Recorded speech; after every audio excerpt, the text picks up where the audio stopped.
کہا راجپال کافر نے حضور نبی کریم صلی اللہ علیہ وآلہ وسلم کی گستاخی میں کتاب لکھی ہے، اب میری ہڈیوں میں گوندھا نہیں ہے، میرے جسم میں طاقت نہیں ہے، میں بوڑھا ہو چکا ہوں، اگر میں جوان ہوتا نا تو میں راجپال کو چھوڑتا نہیں، میں اس لیے رو رہا ہوں کہ اگر موت آئے قبر میں جاؤں، قبر میں حضور آئے اور پوچھ بیٹھے تیری زندگی میں میری گستاخی ہوئی تھی، تو نے کیا کیا ہے، تو میں کیا جواب دوں گا؟ تو وہ بوڑھے شخص کہنے لگے میں اس لیے رو رہا ہوں۔ غازی علم دین علیہ رحمہ نے اس بوڑھے بابا جی کو گلے سے لگایا اور کہا بابا جی فکر نہ کرنا، انشاءاللہ یہ فرض میں پورا کروں گا۔ پھر غازی علم دین شہید علیہ رحمہ گھر میں گئے، کچھ پیسے لیے، دکان سے ایک چھرا لیا اور راجپال کی اس کی ایک دکان تھی، دکان پہ آیا اور غازی علم دین شہید علیہ رحمہ نے اسے چھرے کے وار سے واصل جہنم کر دیا۔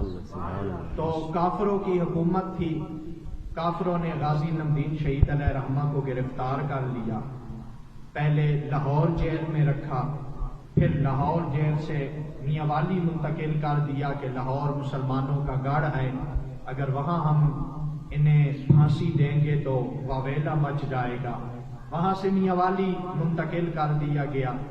میاں والی جیل میں آپ ہیں، آپ کو پیر سیال بھی ملنے کے لیے آ رہے ہیں، پیر مہر علی شاہ صاحب بھی ملنے کے لیے آ رہے ہیں، پیر جماعت علی شاہ صاحب بھی ملنے کے لیے آ رہے ہیں، علامہ اقبال بھی آپ کو ملنے کے لیے، اتنی بڑی بڑی گدیوں کے جانش، اتنی بڑی بڑی گدیوں کے پیران عظام آپ کو ملنے کے لیے آ رہے ہیں اور آپ کے ہاتھوں کو بوسہ دے رہے ہیں۔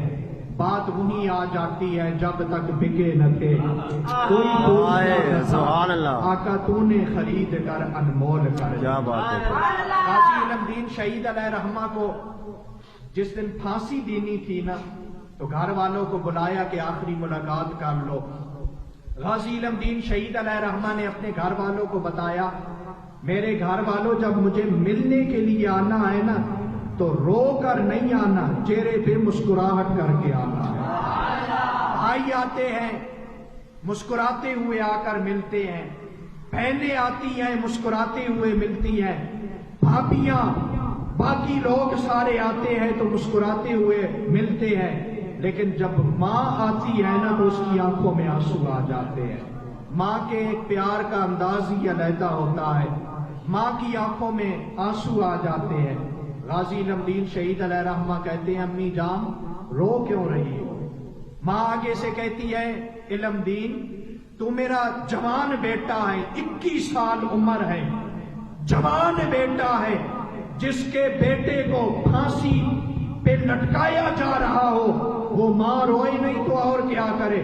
غازی علم دین شہید علیہ رحمہ اپنی ماں کو سہارا دیتے ہوئے کہتے ہیں امی جان تو فکر نہ کر، میں نے کوئی ڈاکہ نہیں کیا کہ ڈاکے کی وجہ سے مجھے پھانسی دی جا رہی ہے، میں نے کوئی چوری نہیں کی، میں نے کوئی قتل نہیں کیا، میں ناموس رسالت پہ شہید ہو رہا ہوں۔ کل جب قیامت کا دن ہوگا آواز آئے گی شہیدوں کی مائیں علیحدہ ہو جائیں، حضرت امام حسن کی ماں بھی علیحدہ ہوگی، حضرت امام حسین کی ماں حضرت فاطمہ بھی علیحدہ ہوگی، حضرت علی کی ماں بھی، علی اصغر کی ماں بھی علیحدہ ہوگی، حضرت علی اکبر کی ماں بھی علیحدہ ہوگی، حضرت عباس کی ماں بھی علیحدہ ہوگی۔ میری ماں تو خوش ہو جا، تو قیامت والے دن اس صف میں کھڑی ہوگی جس صف کی سربراہ حضرت فاطمہ الزہرا۔ میری امی جان تو پریشان نہ ہو، تو رو کیوں رہی ہے؟ ماں مل کے واپس جاتی ہے، جب آخری وقت آتا ہے نا پھانسی کا، آپ کو اس کال کوٹھی سے نکالا جا رہا ہے اور 2 سپاہیوں نے نا آپ کو ہتھکڑیاں لگا کر آپ کو پکڑا ہوا ہے۔ آپ نے انہیں کہا مجھے پکڑا ہوا کیوں ہے؟ وہ کہنے لگے آپ کو پھانسی دینے لگے ہیں، یہ نہ ہو کہ آپ کہیں بھاگ جائے۔ غازی علم دین شہید علیہ رحمہ کہنے لگے تم بڑے بھولے ہو، بھاگتے وہ ہیں جنہیں پھانسی تک لایا جائے، میں تو خود جا رہا ہوں، میں تو خود جا رہا ہوں، میں کیسے بھاگوں گا؟ جب پھانسی کے تختے پہ آپ کھڑے ہو گئے، پھندا وہ جو جلاد تھا وہ پھندا جب ڈالنے لگا تو پہلے اس نے ہاتھ، پھانسی کا یہ قانون ہوتا ہے کہ ہاتھ پیچھے باندھے جاتے ہیں اور پاؤں باندھے جاتے ہیں۔ جب وہ ہاتھ پاؤں باندھنے لگا، غازی صاحب فرمانے لگے تو میرے ہاتھ اور پاؤں کیوں باندھ رہا ہے؟ وہ کہنے لگا جب پھانسی کا پھندا ڈالوں گا، یہ رسی جب تنگ ہوگی، سانس تمہارا روکے گی، تم ہاتھ رسی کو ڈالو گے۔ غازی صاحب کہنے لگے تم بڑے پاگل ہو، یہ تو وہ ہاتھ ڈالتے ہیں جو ڈاکہ کر کے آئے ہوں، جو چوری اور قتل کر کے آئے ہوں۔ میں تو عشق رسول میں جا رہا ہوں، میں تو موت کو سینے سے لگانے کے لیے آیا ہوں۔ آپ کو جب وہ پھندا ڈالا گیا تو آپ مسکرانے لگے۔ جلاد پوچھنے لگا غازی صاحب کیوں مسکرا رہے ہو؟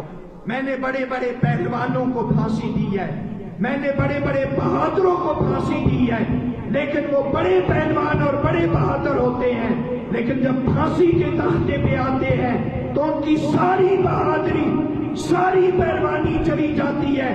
غازی صاحب آپ پھانسی کے تختے پہ آ کر مسکرا رہے ہو۔ غازی صاحب کہنے لگے میں اس لیے مسکرا رہا ہوں، تیرے ہاتھوں میں میں پھانسی کا پھندا بھی دیکھ رہا ہوں، سامنے حضور کے ہاتھوں میں پھولوں کے ہار بھی دیکھ رہا ہوں۔ تم مجھے پھانسی کے پھندا ڈالو گے، میری روح میرے جسم سے جدا ہوگی، ادھر حضور میرے گلے میں پھولوں کے ہاتھ ڈالے، ادھر میری روح میرے جسم سے جدا ہوگی، ادھر میری روح حضور کے قدموں سے لپٹ جائے گی۔ نعرہ تکبیر، نعرہ رسالت، نعرہ رسالت، نعرہ تحقیق، نعرہ حیدری، نعرہ غوثیہ،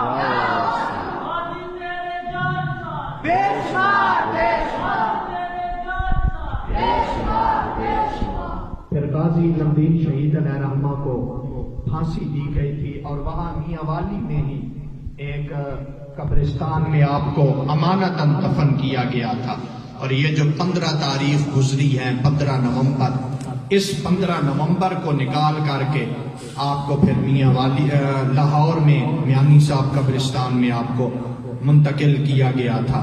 اور پیر جماعت علی شاہ صاحب فرماتے ہیں مجھے کبھی کسی پر حسرت نہیں ہوئی، لیکن یہ غازی علم الدین شہید کا وہ جنازہ تھا کہ مجھے حسرت ہوئی کہ کاش کہ اس قبر میں لیٹنے والا غازی علم الدین نہ ہوتا، میں ہوتا۔ یہ پیر جماعت علی شاہ صاحب فرما رہے ہیں۔ اور علامہ اقبال وہ جوش میں آ کر کہتے ہیں ہم تو باتیں ہی کرتے ہوئے رہ گئے ہیں، ترخانہ دا پتر بازی لے گیا ہے۔ تو یہ عشق کی بازیاں ہوتی ہیں، جب بندہ عشق میں قدم رکھتا ہے تو ایک قدم بندے کو کہاں سے کہاں تک پہنچا دیتا ہے۔ غازی امام غزالی علیہ رحمہ فرماتے ہیں کہ 70 سال کی عبادت بندے کو وہاں تک نہیں پہنچا سکتی جہاں تک بندے کو عشق کا ایک قدم پہنچا سکتا ہے۔ کتنے بڑے بڑے پیر جو عبادتیں کرتے رہے، ریاضتیں کرتے رہے، لیکن وہ ایک جھلک غازی صاحب کی دیکھنے کے لیے منتظر رہے ہیں، کیونکہ غازی صاحب نے عشق کا قدم اٹھایا ہے۔ اللہ رب العزت سے دعا ہے اللہ ہمیں بھی اپنے حبیب کا عشق اور اپنے حبیب کی محبت نصیب فرمائے۔